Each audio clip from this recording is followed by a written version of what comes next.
பிள்ளைங்களை நீங்கள் அடித்து ப்ரெஷர் பண்ணி நீங்கள் வற்புறுத்தி படிக்க வைக்காதீங்க. அவங்களுக்கு ஒரு டேலண்ட் இருக்கும். எனக்கு எத்தனை வயசு இருக்கும்னு நீங்கள் இருக்க யாராவது ஒரு ஆள் கணிக்க முடியுமா? எழுந்திரிச்சு சொல்லுங்கப்பா,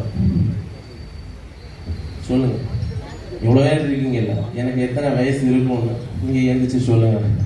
சும்மா சொல்லுங்க, சொல்லுங்க. ஏன் கரெக்டாக சொல்கிறான்னு ஒரு நம்பர் தான். எந்திரிச்சு சொல்லுங்க, எந்திரிச்சு சொல்லுங்க. இல்லை சொல்லுங்க, அது தாண்டி இருக்கு. கரெக்ட். யார் சொல்லுங்க?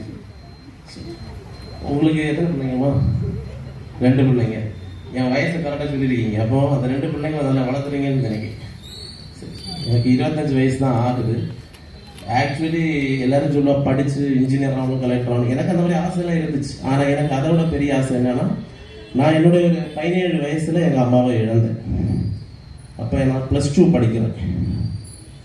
+2 முடித்து ரிசல்ட்டில் நான் வந்தாச்சு. ஸ்ரீகிருஷ்ணா பாலிடெக்னிக்கில் நான் படித்து வரேன். முடித்தேன். 3 வருஷம் கம்ப்ளீட் பண்ணி முடித்தேன். ஆட்டோமொபைல் எடுத்து முடித்தேன். ஆனால் அந்த சமயம் நல்ல கஷ்டப்பட்டேன். படிப்புக்காக நிறைய பேருக்கு நிறைய விஷயம் கேட்டேன். யாரும் எனக்கு ஒன்றும் ஹெல்ப் பண்ணல. அப்போ என்ன பண்ணேன்னா, என்னுடைய காலமேருந்து சாயங்காலம் காலேஜ் போவேன்.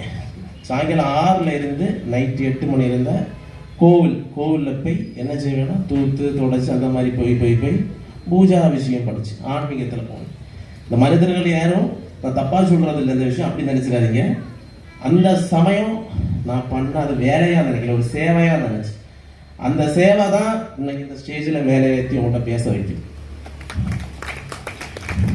அதனால் எல்லாருக்கும் ஒரு குரு இருக்கும். நான் குருவுக்கு பெரிய எவ்வளோ நன்றி சொன்னாலும் அது நிற்காது. குரு இல்லாத வித்தியை குருட்டு வித்தியன்னு சொல்லுவாங்க. இந்த ஸ்டேஜில் என்ன பேச காரணம் அந்த குரு தான். ஏன்னா அந்த சமயம் படிக்கும் எல்லாரும் சொல்லுவாங்க, கோவிலுக்கும் போவேன். கோவிலுக்கு போகிற ஆளுக்கு எப்படி படிப்பு வரும் நிறைய பேர் சொன்னாங்க. அதை மைண்டு கோவிலில் தான் இருக்கும், படிப்பு வராது. அப்படியெல்லாம் கிடையாது. ஏன்னா நான் பட்ட கஷ்டம் அந்த சமயம் அப்படி. அம்மா இல்லாமல் எந்த ஒரு ஹெல்ப்பும் இல்லாமல் அந்த சமயம் எனக்கு ஹெல்ப் பண்ணது அந்த தெய்வம் தான்.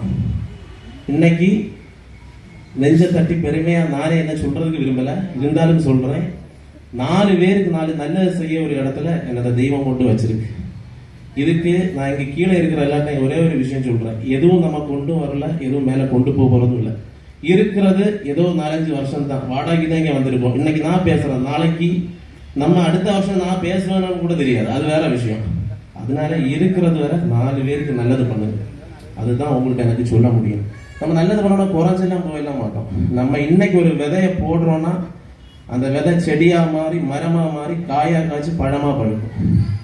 இன்னைக்கு நம்ம ஒரு பிள்ளைய படிக்க வைக்கிறோம், நாளைக்கு நம்ம வயசா இருப்போம்.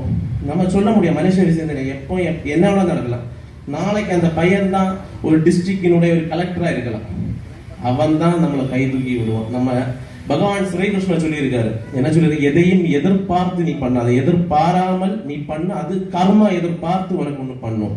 அப்படி 4 பேருக்கு நல்லது செய்யுங்க. கண்டிப்பா எல்லாருக்குமே எல்லா விஷயமும் நடக்கும்.